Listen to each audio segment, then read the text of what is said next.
Hello, and welcome to today's Arizona Hip Historian Virtual Happy Hour Tour featuring Marshall Shore. My name is Brenda Holt, and I'm the Associate State Director of Community Outreach for Arizona AARP. We are the nation's largest nonprofit, nonpartisan organization dedicated to empowering people 50 and older to choose how they live as they age. With a nationwide presence and nearly 38 million members across the nation, and over 900,000 right here in Arizona, we work to strengthen communities and we advocate for what matters most to families, such as health security, financial stability, and personal fulfillment. During the month of October, we will be focused on managing debt, building savings, and making better Social Security decisions. We will showcase AARP's relevance as a wise friend and a fierce defender. We will provide tips so that you can manage your debt, your savings, to improve your financial health. Please visit us at aarp.org/moneymap for tips, tools, and resources. AARP Money Map is a free solution that helps you create a plan of action for unplanned expenses and debt. You can also use this app to track your goals and learn new ways that budgeting can turn these goals into your reality. Let's get started with this evening's show.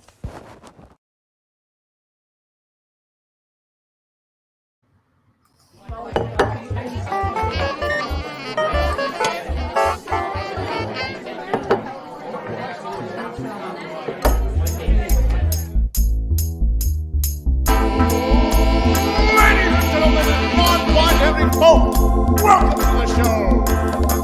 Get ready to meet your host for the night, Arizona's very own hip historian himself, Marshall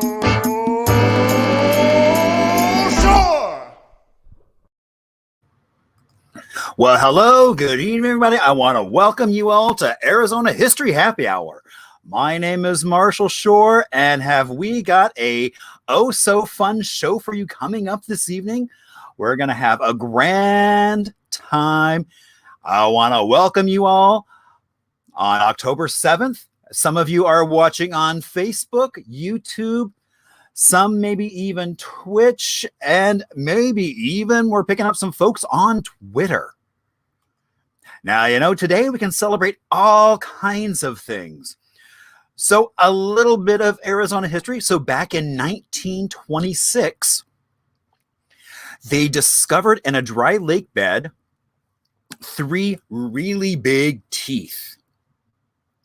Now, this was on the Tohono O'odham Reservation, and it was linked to the fact that there was a legend about a huge monster that once inhabited the lake.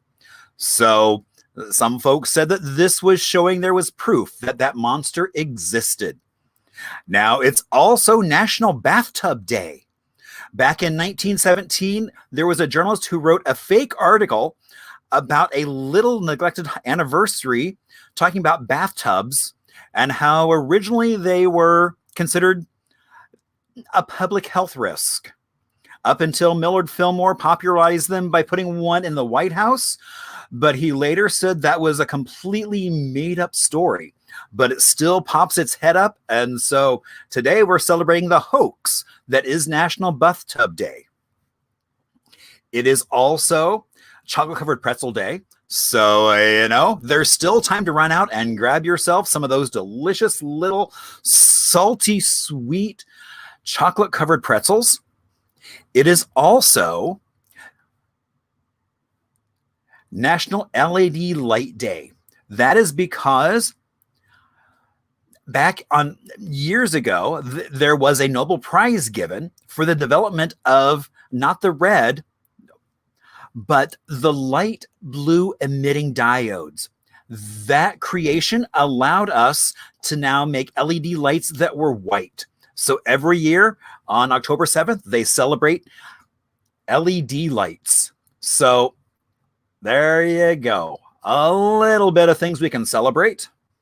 Now, what can you expect tonight? Well, we're going to have some trivia. We've got some history coming up. Of course, we do a little bit of Amazing Arizona, talking about a little tiny town. Actually, this time it's zero population. And of course, there is a beverage. We talk a little bit of music history. And of course, we have an amazing guest for you this evening as we get ready to jaunt through some Arizona history. Now, if this is your first time watching, you might wonder, who is that man? Why is he on my screen? And why is there that spooky looking building behind him? Well, 21 years ago, I was working in a library in Brooklyn. Actually, it was this beautiful Carnegie building right here. And then decided it was time to trade all that snow, that wind, that slush for something much more tolerable. So I started working in a library in South Phoenix, which was built in 1950. But there was this rich oral community there was this rich oral history of the community that was there. And so that kind of got me really talking about and looking at history in Arizona in a different way. They're now in a pretty spiffy building, not far from where that original library was. Now, as soon as we got to Phoenix, we moved into a 1956 ranch that originally was oh so many tones of beige. It is now, happy to say, 2 colors, seafoam and cantaloupe. And the house is pretty much, I have friends who call it the unmuseum because it's like a time capsule. But, you know, unlike a museum, everything is touchable. I mean, there's my kitchen, all that buttercream yellow tile with the matching inset appliances that match, and all those original cabinets. Now, you know, as soon as we got here, people kept saying there was no history here. But, you know, every time I would go for a bike ride, a walk, a road trip, I kept running across so many amazing people, places, and stories. And then there's that post-war boom that I think in so many ways made the Arizona we all know and love today. All those GIs that had trained here, stationed here, or passed through on their way for another assignment. Many of them after the war were coming back for a change of life, and boy, did they get it. Now, my name is Marshall. I'm also known as the hip historian, which means I get to play a lot with Arizona history. And this month, there are so many cool things going on. Now, coming up, actually this weekend, we have our last walking tour for October. We'll have another one coming up in November. And that's going to be a lot of fun. And actually get to meet my co-host for those tours in just a little bit. It's also, I'm happy to announce that we are having a 90th commemoration of Winnie Ruth Judd, probably one of our most infamous celebrity criminals. She was really the first one, and we actually have a really great event planned for that. So look for more information. You can track that down. We also are doing a really cool event down at the Pioneer Cemetery down on 15th Avenue in Jackson, and that is October 30th. That's going to be a lot of fun. Beyond the Grave, honoring our ancestors. I'm also doing, in a couple of weeks, at the Desert Botanical Gardens, they have Strange Garden coming up. And so I'm going to be telling a few ghost stories that are very family friendly. Also, on the 25th, I am doing a virtual program with Bookmans out in Mesa, basically haunted Arizona, looking at some ghost towns or towns with ghosts. Maybe a little bit of both. And I'm happy to say I'm actually just in the process of signing a contract to work with Arcadia Press with their Images of America series, and it's going to focus on LGBTQ history right here in Phoenix. So looking forward to kind of sinking my fingers into that and start typing away. Also, next month, we are starting our virtual LGBTQ plus story circle. So that is going to be all virtual. So if you know anyone who would like to attend, let me know and we can make that happen. And also happy to announce we are starting a new project called Deep Arizona, and actually tonight ending on a little teaser about our first adventure to Deep Dark Mesa. And hopefully maybe next week. I keep trying to find out when they're going to do this event. But with Cronkite School of Journalism, I actually am up for an Emmy. So hopefully maybe next week I will know. Now you can always reach out to me on Facebook, Instagram, email, or even through my website, because I love to hear from folks. And actually, I have a story coming up in just a little bit that I only found out about because of a presentation I was doing. And somebody said, hey, you should talk about a relative of mine. So I love to hear from people. And I always ask for folks to share. And, tonight is no exception, because we're going to talk about some really cool haunted history of Arizona. But first, I want to take a little break and talk about Little Arizona. Now, I say I'm from New York, but I actually grew up in this little tiny town in the Midwest, a little farm community. And so today we are going to talk about Maury, Arizona. Now, I only found out about Maury because there was a woman when I was out presenting in Goodyear. Actually, I'm sorry, wrong presentation. It was Maricopa. I was out there earlier this week, and a woman came up after and said, you should track down Sylvester Maury. He was a relative of mine, and he had a mine down in Santa Cruz County. Now, it is today considered a ghost town, but he has quite a history. He was not only a graduate of West Point, he was an entrepreneur and a fighter. In fact, he had a duel with the then editor of the Weekly Arizonan down in Tubac. No one was hurt, but he wound up buying the newspaper. He also then had the mine and was then charged with supplying lead bullets to the Confederate military. So he was held at Fort Yuma. Once the troops were removed, he actually still had tried to get Confederate forces to help him.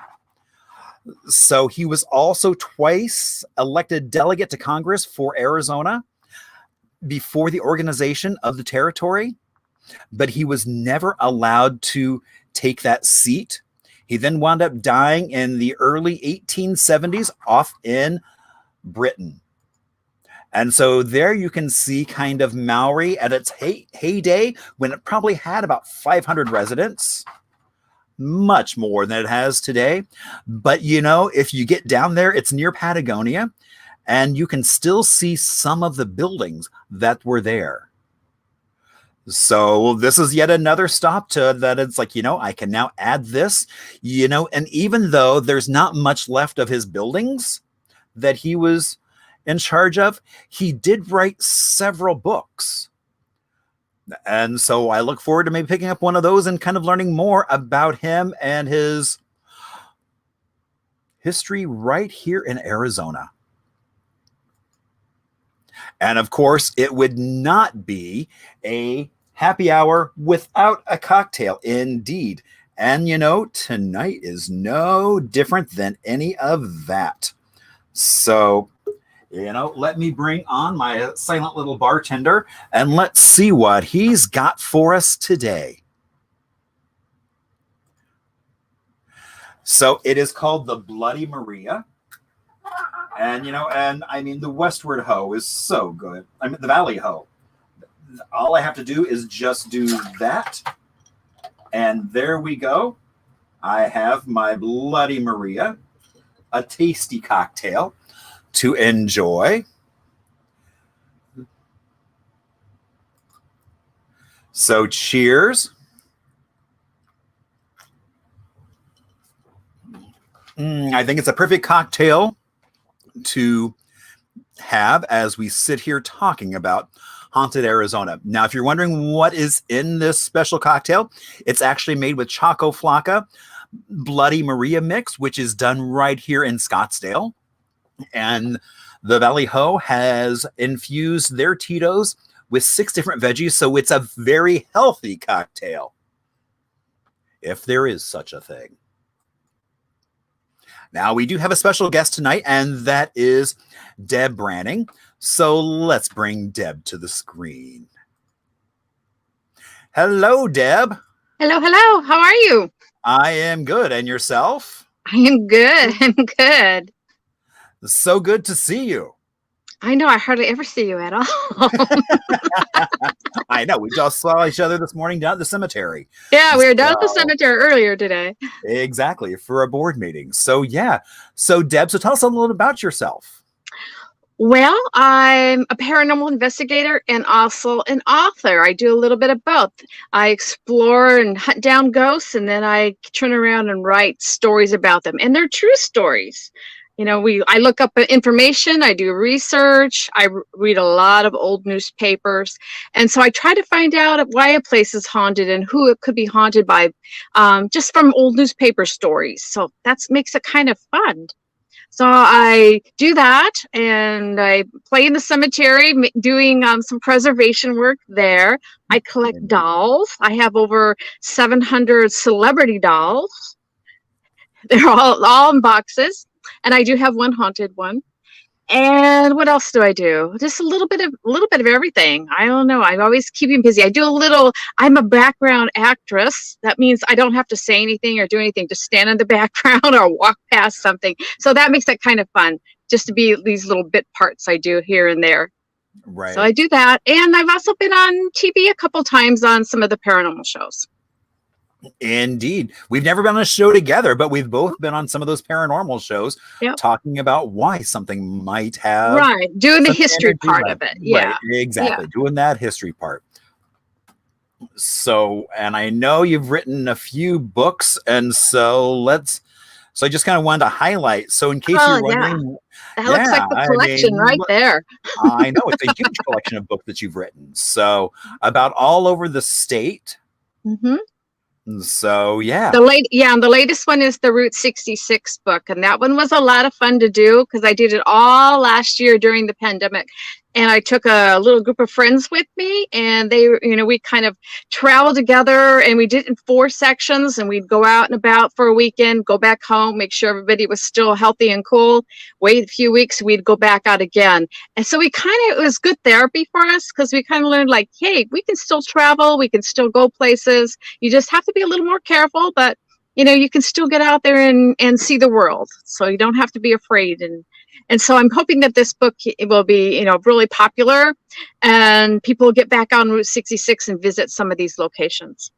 Indeed, because Route 66 is chocked with so much history. Yes, it does. And we got to do a lot of kind of off the cuff little investigations here and there, explored caves, explored basements, because once you get someplace, they always ask you, do you want to go in our basement? Well, yeah, do you have ghosts here? And they're like, yeah. And then you get the whole story, and they just kind of like spill their guts. They want to tell about what they know too. So it was really a lot of fun. I enjoyed it. Very good. All right. So I know you've created some really good trivia for us. So now with our trivia, it's a little bit different than what you might find elsewhere, because we always really try to we do multiple choice. So that way people can track down, guess some of those answers, even if they don't know it. It also allows folks to kind of just learn a little bit, because what happens is once we're done with those questions, we take a bit of an Arizona music break, and then we launch into some history and tell the answers and talk about all those stories and why they are so important to share and keep aware of. So without any further ado, now you can keep track of them. You can keep track on your arm, on your leg, some people do it in the chat. Some people do it on a pad and paper. It's all good. Whatever you would like to do, you go for it and do it. All right. So our first question, which of these locations is still thought to be one of the finest haunted castles in central Phoenix? Hey, Tom, good to see you. All right. So which of these is still the finest haunted castle right here in central Phoenix? Why, that is A, Mystery Castle, B, Castles and Coasters, C, Tovray Castle, or D, Castle Boutique. So at least one of those is haunted, maybe more. So as you're trying to figure out which one, we are going to go on to our second question. Which haunted mansion still graces Monroe Street? Would that be A, the Evans House, B, the Norton House, C, Rosen House, or D, the Smurthwaite House? Now, the key here is haunted mansion still gracing Monroe Street. All right. Well, you're trying to figure out which street is Monroe. Question number 3. What is the most visited grave marker at the Pioneer and Military Memorial Park Cemetery? Would it be A, Jacob Waltz? Oh, I'm sorry, I messed all that up. A, Benjamin Franklin. B, Jacob Waltz. C, Tom Graham, or D, Rose Gregory? Whose grave is visited the most at the Pioneer and Military Memorial Park Cemetery? All right, question 4. Who is notorious ghost of the Orpheum Theater? Is that A, Tuxedo Tom, B, Maddie Nace, Maddie Earp, or D, Rose Gregory? Who is the most notorious ghost of the Orpheum Theater? All right, question 5 here at that Camel's Hump, just after Hump Day. All right, question 5. Marion Mace is known to be the ghost of the Painted Desert Inn. How did she die? Was she A, shot by her lover, B, burned in a fire, C, stole pieces of petrified wood from the petrified forest and was forever cursed, D, stabbed in a robbery attempt? So one of those is the reason Marion Nace still hangs out at the Painted Desert Inn. All right, question 6. Newlywed Hazel Johnson was murdered near Williams by her husband with A, a shotgun, B, some poison, C, a hatchet, or D, a Bowie knife? So which one of those did her husband murder Hazel Johnson with? All right, coming down the slope. Question 7. Who discovered the haunted Grand Canyon Caverns? Was it James A. Pitts, B, Walter Peck, C, Gary Ringsby, or D, Harry Hudspeth? All right, so who of those discovered the Grand Canyon Caverns? All right, question 8. What ghost activity did early Reardon family members witness in their own home? Was it A, lights turning on and off, someone playing pool on the billiards table, C, someone standing on the staircase, or D, someone playing the piano in the den? So what ghost activity did the Reardon family spot in their very own home? And question 9. Which Western cowboy movie star did Deb encounter at the Stockyards restaurant in Phoenix? Was it A, John Wayne, B, Jimmy Stewart, C, Clint Eastwood, or D, Ben Johnson? So who did Debbie run into at the Stockyards restaurant right here in Phoenix? And our last question. Which celebrity was a guest at the Hotel San Carlos? Was it A, Marilyn Monroe, B, Clark Gable, C, Mae West, or D, all of the above? All right. Well, you try to figure out who of those folks stayed at the San Carlos. We are going to take a little bit of an Arizona music break. And, we're sticking with our theme. We're going to talk about, I don't think this artist actually ever visited Arizona. Well, his real name was Marion Try Slaughter II. He then changed it to Vernon Dalhart.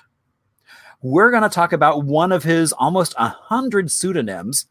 He was one of the most productive and versatile figures in the early recording history, recording under hundreds of names in the 20s. And so he's also recorded some of the most elusive records about Arizona. He has a song about Billy the Kid. He also did a song, The Hanging of Eva Dugan. And the flip side of that ties into that story as well, because it's called Pappy's Buried on the Hill.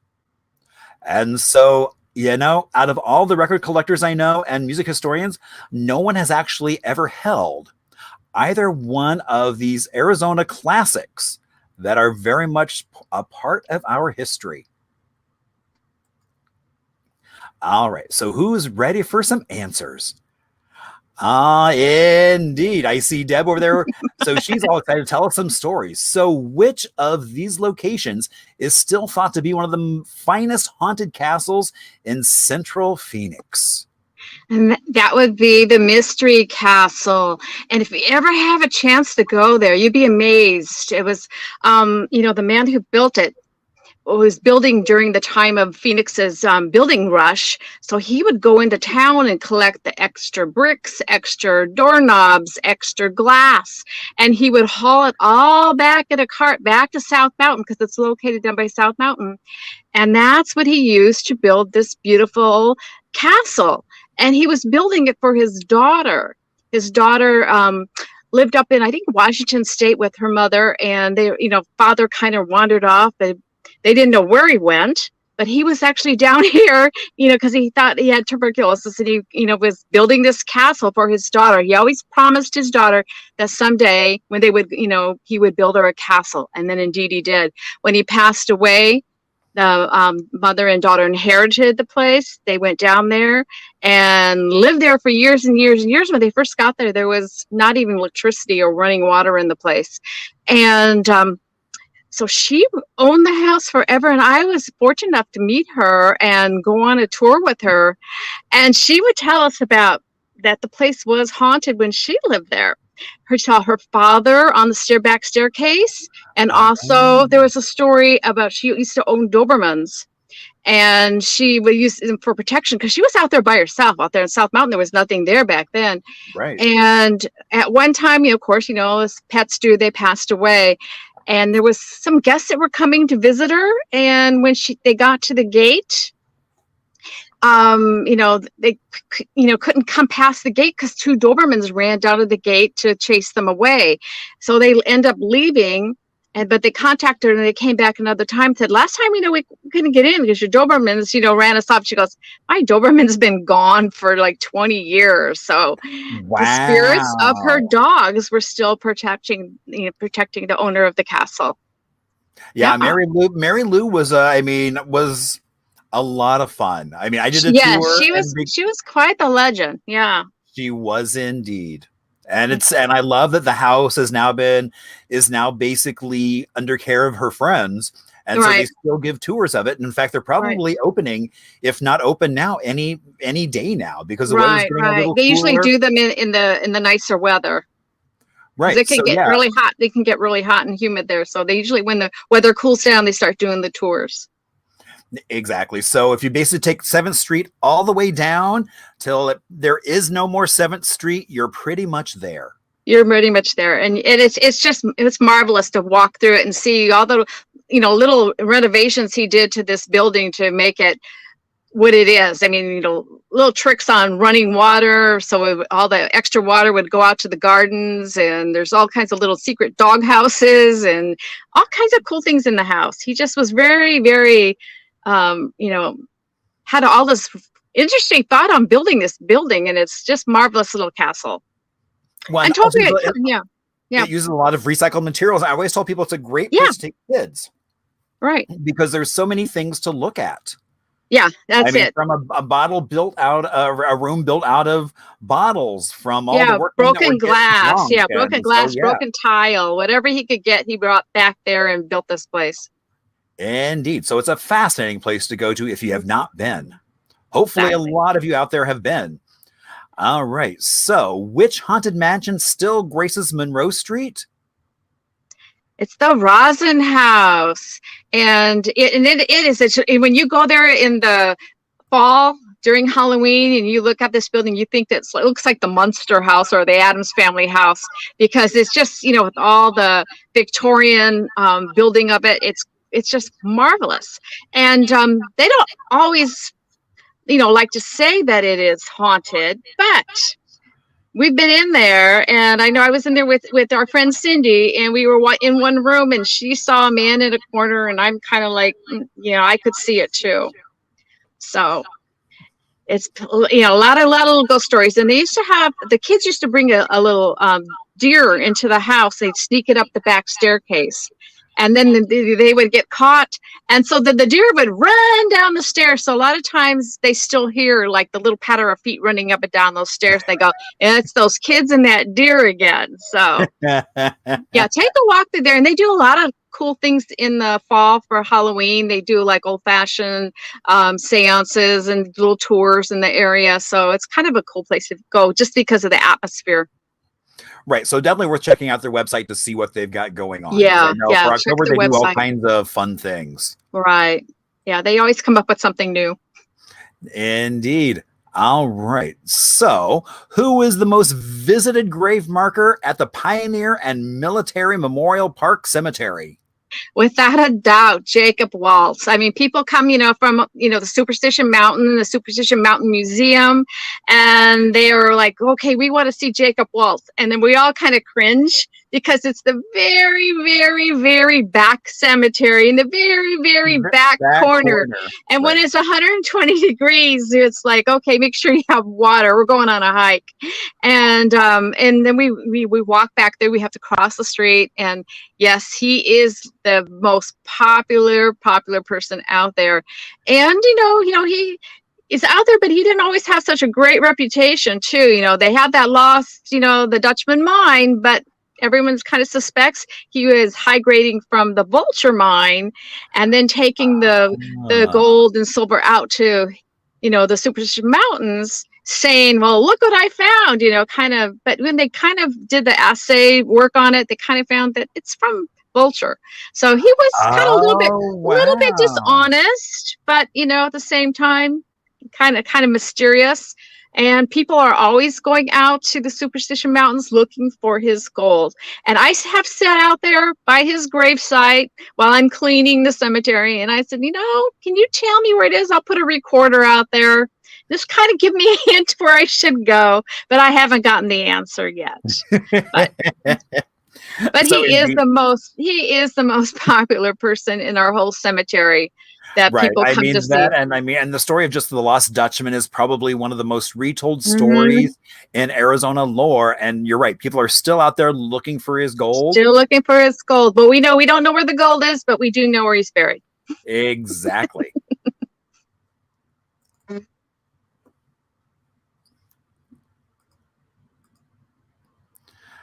All right. So, who is the most notorious ghost at the Orpheum Theater? So so Deb, first off, what is the Orpheum Theater? I'm sorry? What is the Orpheum Theater? The Orpheum Theater is our last grand theater that we have left in downtown Phoenix. It's absolutely beautiful. And another thing, you can, at the end of October, I believe they're doing tours and ghost tours in there. So if you have a chance, go on that website and hook up on that tour, because it's really, really cool. You get to explore parts of the building that you don't always see when you go there just to watch a play or a movie there. And so that was the place to go back in the day. You would go and when you get dressed up and you would go to a movie. It's not like now where you just go grunge and, in your jeans and old t-shirt. You dressed up when you went to movies back then. And Matty or Matty, we don't know which one for sure. It was the spirit that everyone has kind of named in the building. And our friend Cindy had gone there to watch a play or a movie with her friends, and was going out to the lobby for intermission. And she saw a woman standing in the back of the theater with great big beautiful like Hello Dolly type hat on, and we do a lot of reenactment things. So she kind of was like, oh, I got to find out where she got that hat and that costume. It's marvelous. So she went up to the lady to ask her, and then the lady just kind of vanished. And a lot of other people say that they see a lady sitting in the back of the theater, or they see her standing in the back of the theater. So she's very, very, well-known spirit in the building. And when they do the ghost tours, they actually kind of look for her. And sometimes when you're up on the stage, you look back to the audience, you look on that top balcony, people have seen a spirit up there too. And they've gotten, somewhat pictures on and off through the years. And like, we don't know for sure if her last name is Nace, but we kind of suspect that because the family was very active, but most likely she would have had like, tickets for everything in any movie she wanted to see. Right. So that's our favorite. And then, Tuxedo Tom's my favorite ghost there, the little cat. Indeed. I did find out that there was a tuxedo cat that was hanging out while the guys were building the place. And of course, they started giving him little pieces of sandwich. And so he kept coming around every day and every day. So he kind of became like the little construction pet there. And a lot of times when kids take their school tours, they'll look up in the rafters and they'll say, there's a cat up there. And everyone will look and they don't see a cat, but the kids see it. And that cat has more than 9 lives, I think.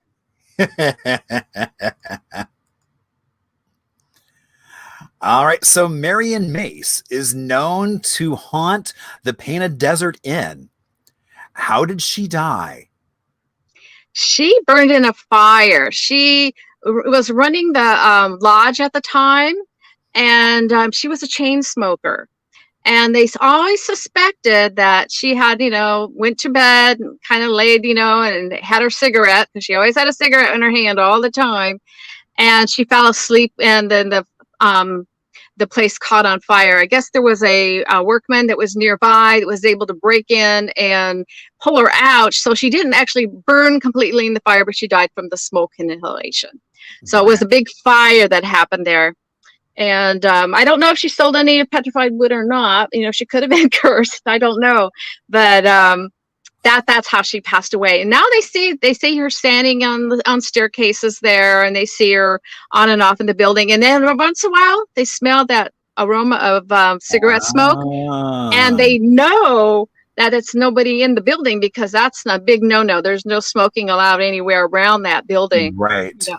So now it's a visitor center, so people can still go into the Painted Desert. Yes, yeah, the visitor center. It's probably back open now. I know when we were doing Route 66, it was not, but we were able to kind of go around the property. We just couldn't go inside. Right. So, yeah. All right. So our next question is all about Hazel Johnson, who was murdered by her husband. And what did he do it with? This was a really, really strange story, and I first looked it up, and I started pulling up the newspaper articles, and it was this, beautiful young, widow. She had a little son, and soon after she ran into this man that, she fell heads over heels for. He decides, let's go on a road trip to the Midwest and visit our relatives. We're a honeymoon couple. So, they bought a new car and everything and headed out, and they were doing Route 66. And they got to this little auto camp that was just right outside of Williams. And these were like little camps, and you have like a place where you could park your car. You can go inside. Then there was usually like a little couple cots for beds and maybe a table, so you could, eat your lunch, your breakfast, whatever on there.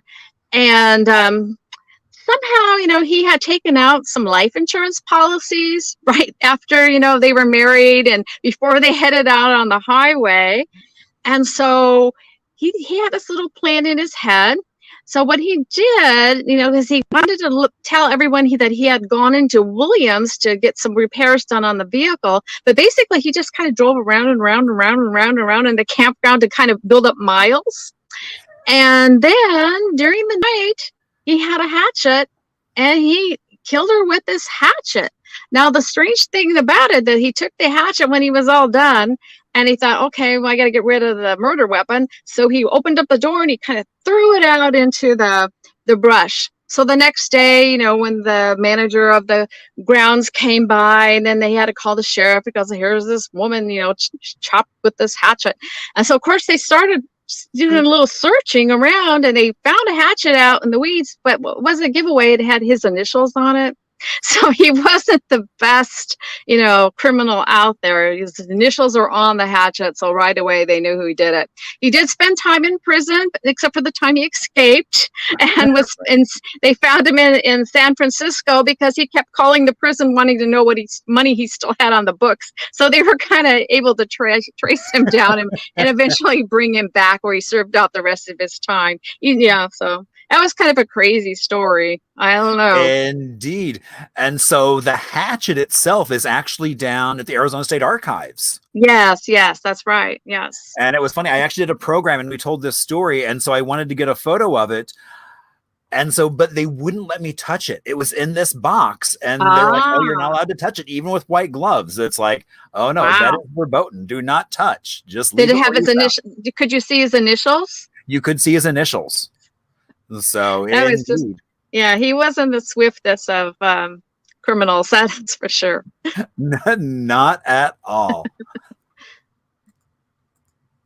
All right. So who discovered the Grand Canyon Caverns, and are they haunted? Oh, yes. That was Walter Peck, and Walter was a cowboy, and he was on his way to a poker game.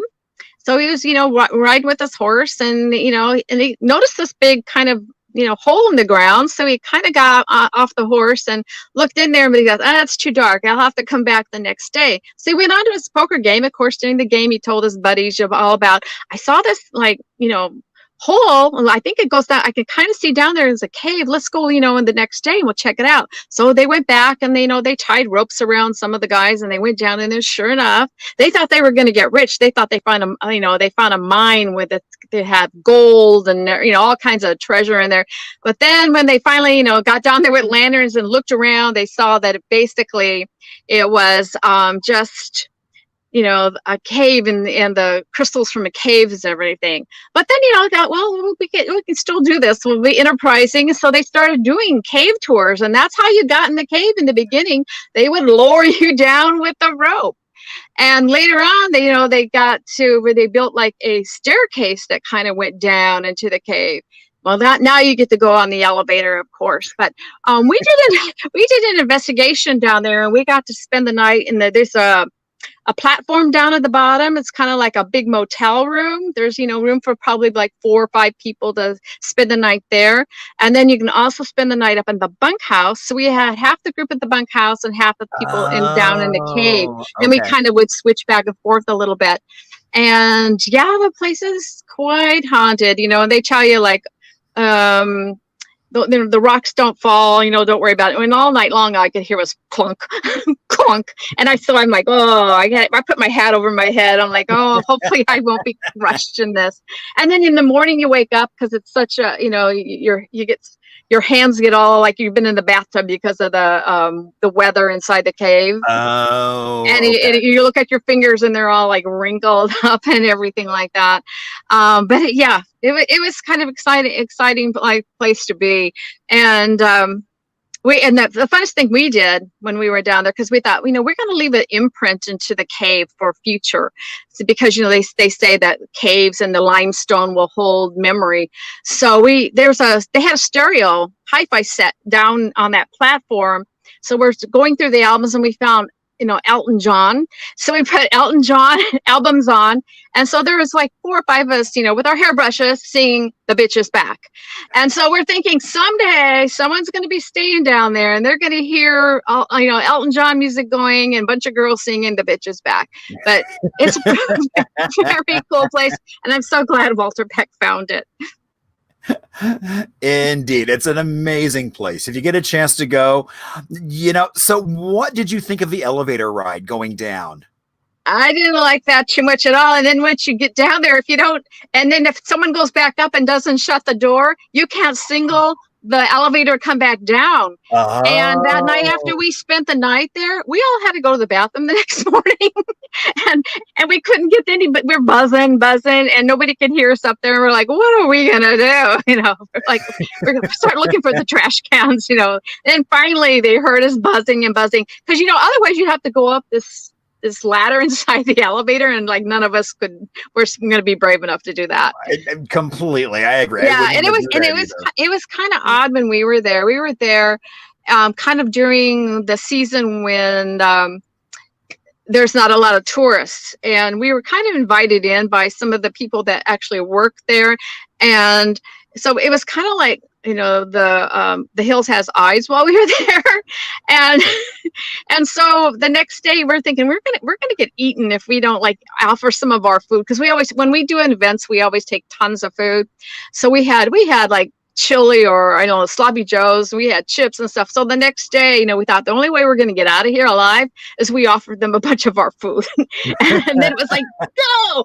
So we left. But that's our big adventure. And I know when we were up in the gift shop area where the only heat was, there was this little old man sitting in this rocking chair, and we didn't know if he was alive or dead. And we just like, okay, if he's here in the morning not moving, we'll know.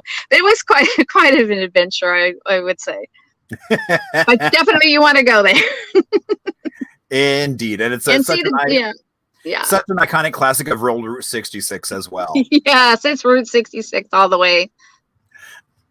All right, so question 8. What ghost activity did the Reardon family see in their very own house? Now, the Reardons, there were 2 families that lived in the house. One lived on one side of the building and one lived on the other side of the building. So it was 2 separate families, but the same family. And once in a while, they would have a gathering in their main room. That's where the billiard tables were, and that's where they'd have big parties and guests they would entertain in there. Well, half the family was gone, and one of the sons stayed back. He wasn't feeling good that day, so he thought he would stay back, and the other ones went off on some picnic or adventure. And as he was upstairs, up in the rooms, he heard hearing the pool balls moving on the pool table. And he couldn't figure it out because he knew that he was the only one left home. So he would, he waited, and pretty soon he could hear it again, like somebody shooting pool. So eventually he came down the stairs and noticed that all the pool balls were all scattered around the table. And he thought, well, maybe I was just hearing things. So we went back upstairs. I don't know if he was reading or studying, whatever. And then pretty soon he heard the pool table, the pool balls moving again, and he went back down, and they were in a different place. So that is one of the stories I know about the haunting of the Reardon house. And they also, they were a very religious family, and they kept like an altar in one hallway where they would pray. And then when the one daughter died quite young, and her mother used to see her spirit still wandering in the house. And so when I was there one time, it was like, before you could take a lot of pictures, I was snapping pictures upstairs trying to get the image of the young girl, but I didn't. But you could feel her presence up there. So yeah, that's another place where they don't like to say it's haunted, but it really is. Well, and you can actually go through the house now because it's a state historic park. Right. You can tour it. I know I toured it a couple different times, and at one time they would let you take all the pictures, and another time they weren't letting pictures. So I don't know what the rule on it is now. Okay. They kind of go back and forth on it because Right. It's not the place you should ask before you take photos because they might not let you. Exactly. Mm-hmm. All right. So, Deb, which Western cowboy movie star did you encounter at the stockyards? It was my dear friend, Ben Johnson. Ben Johnson used to come down. I used to work for the motor vehicle department for like 25 years. And he would come into our office all the time to register his horse trailers or his new pickup truck and, whatever vehicle he was, using at the time. And so the luck of the draw, I got him every time as my customer. So after a while, he started calling me his little girlfriend. So he would come into the MVD office, and he would get, and I would get him. And of course, like most times when people come to the MVD office, he had to go get something signed or notarized or a document he was missing. And then I would tell him, when you come back in, just come back here. You don't have to wait out there again. And so he would come in and holler out loud, "Where's my little girlfriend? Where's my little?" And he would come. So we got to be pretty good friends. He used to do a lot of rodeos in the Mesa area, and then the girls from the MVD office and we would always go to his events. And so when he passed away, we went to his funeral. And at his funeral, I was probably, 4 feet away from Tom Selleck. But, when we're at a funeral, I couldn't take pictures. And it was like, I was trying to be, I'm trying to be a grown-up about that. So we were doing a investigation at the Stockyards restaurant in Phoenix. And we knew that John Wayne and Ben Johnson and Barry Goldwater had a special table where they always sat when they were in town together, because it was not hidden, but it was kind of out of the way. So that, you didn't see them right away if you were in the place. And so the group that I was investigating with, because sometimes I go with other people to investigate, I asked him, I said, I want to sit at this table. Can you put a recorder here and a camera on me while I'm sitting here? Because I think, I want to see if I can contact Ben Johnson. And the tables were all set, all pretty ready for the next day. And I'm sitting there for probably, 10 minutes or so. And I said, Ben, if you're here in the restaurant, can you ping one of the wine glasses for me? That's all I need. Just ping a wine glass and I'll know you're here. So I sat there another 15, 20 minutes. And pretty soon I had this just like a flash vision in my eyes of a saddle, and it had his autograph on the saddle. And I know his autograph because I got tons of him from being at the office all the time. And so right away I kind of perked up and I went, not out loud, I thought, Ben. And then I heard a wine glass go ping. And so I knew it was him. And so that's my encounter with Ben Johnson in Spirit Life, visiting at the Stockyards restaurant. Well, and it's also right at it's like you've got also Tovray Castle right there as well. So another haunted castle. Yeah, that's the other haunted castle that doesn't claim that they're haunted, but they are too. I have people that were working on the construction of the place, and they were telling me how they would go home at night and come back the next day, and they would see footprints of a little child that had walked all around the building. So I don't know, if the Toviers had lost a younger child or whatever, but they would say then they'd have to clean up the floor because there'd be like the patter of little feet all over inside the building. So they have a few stories about, that castle being haunted as well.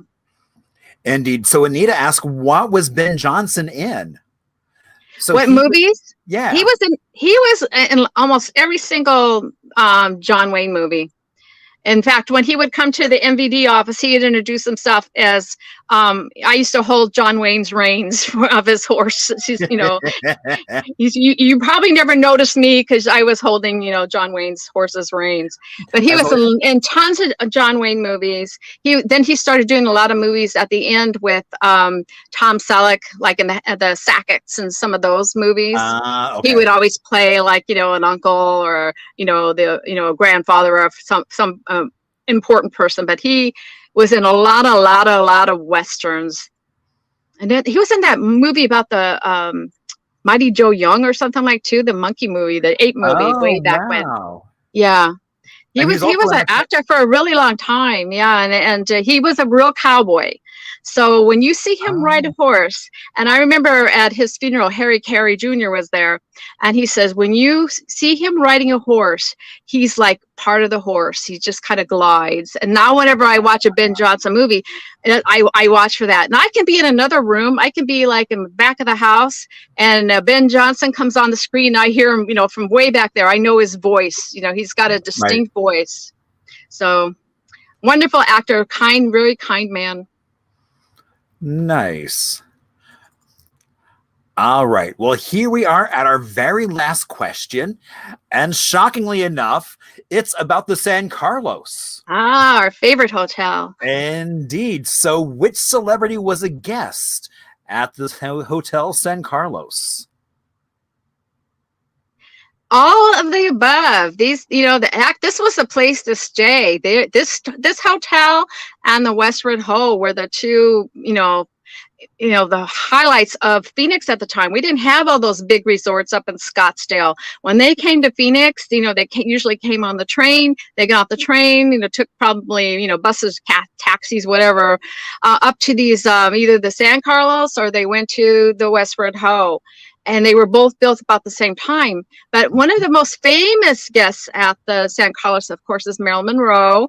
And she had her room right outside the swimming pool. So that way, if she was out there sunbathing in the nude or partial nude and people started coming down the pool, she could just make a quick escape back to her room. So they say her room's haunted. So you can always ask for the Marilyn Monroe room when you stay there. And maybe you'll have an encounter with her. Yeah.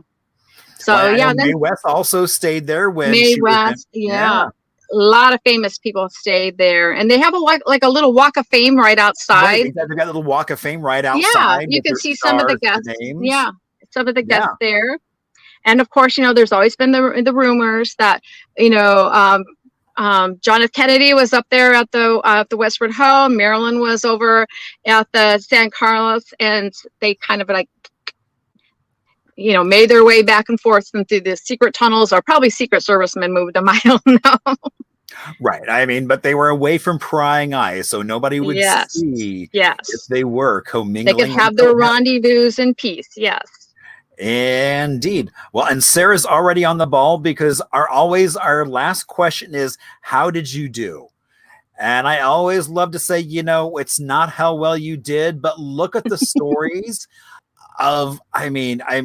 Just that Hazel Johnson story. That is such an amazing story. That one's crazy. Yeah. And that one is a crazy one. Crazy. Indeed.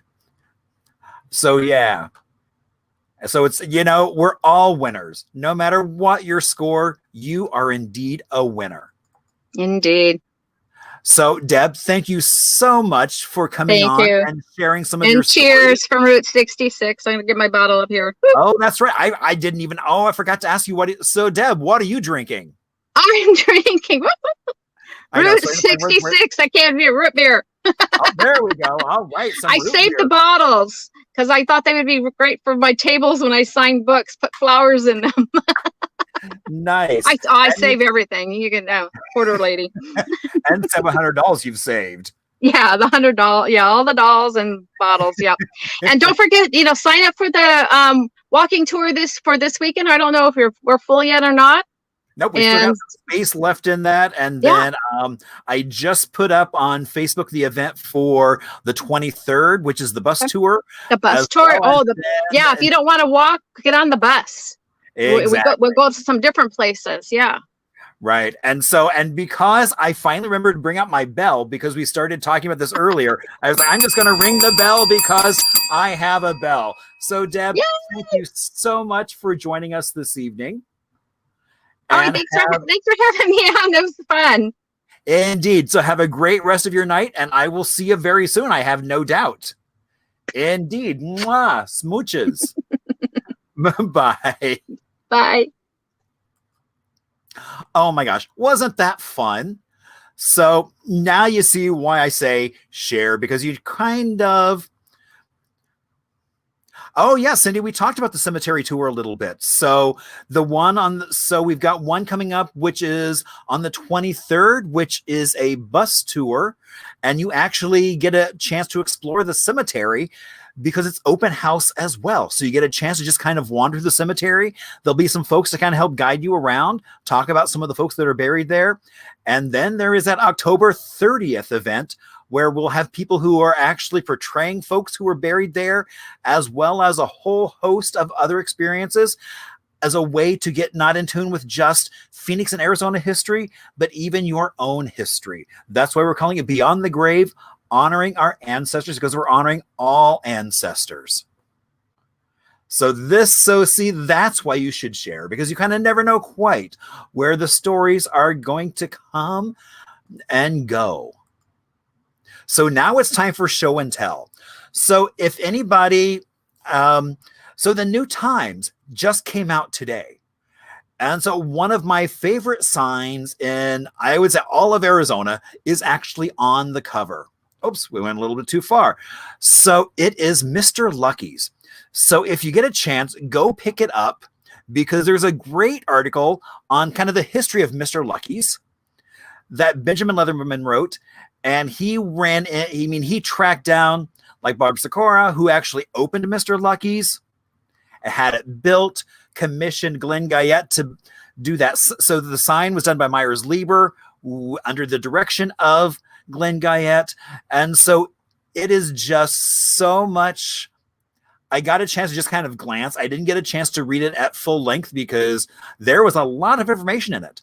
So you can check it out either in print, or if you just go to Phoenix New Times, you can actually see it online, which is what I did. So, but I do need to go out and get my own copy of it because it is so worth tracking down.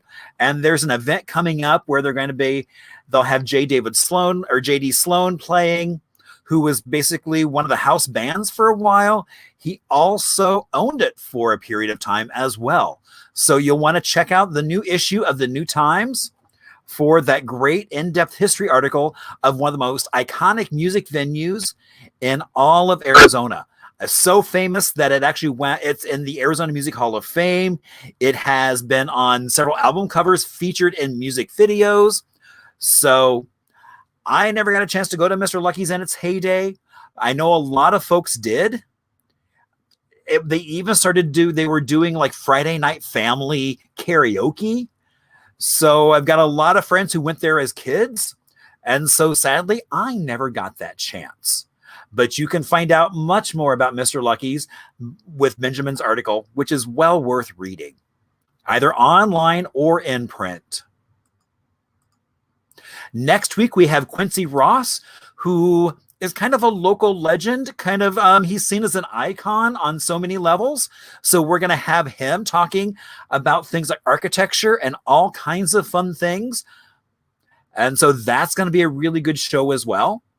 So everyone, I will see you next week. Remember, if you have any questions, comments, things, I love to hear from you all as you get a chance to just kind of talk about, tell me about what's going on in your neck of the woods. I was just chatting with somebody and we were talking about some Northern Arizona stuff, which probably will wind up on a show very soon. So, and if you miss in the chat, you can always throw it out either on Facebook, Instagram, or email. Track me down because, again, I get my best stories from all of you, as I was able to prove today with Sylvester Mowry and his little town that no longer, well, actually it still exists, but it's now a ghost town. So I always like to give a shout out to that great video at the beginning that were done by my friends Chris and Cole and PJ Vader Baron, my cocktail advisor extraordinaire, always bringing me some great stuff. And the outro video I'm going to leave you all with is from our new series we're trying to put together, which is called Deep Arizona. So I want to thank you all so much for joining us, and I will see you here, same bat time, same bat channel. Have a good night, all. Hi, I'm Cece. I'm Marshall. And we are Deep Arizona.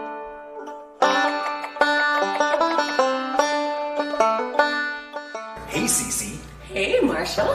We're starting a whole new project. A whole new project? Indeed, called Deep Arizona, where we are going to go on road trips around the state, highlighting hidden gems to let people know all the amazing things they can do right here in Arizona. You mean secret, hidden, only Arizonian stuff would know? Yeah. Like off the beaten track, like nobody else would know stuff? Exactly. And our first stop is going to be to Mesa, Arizona. Mesa? We're going to Mesa to see the world's largest organ. What? Yeah. So come on, everybody. Come join us as we go have some fun in Mesa, Arizona.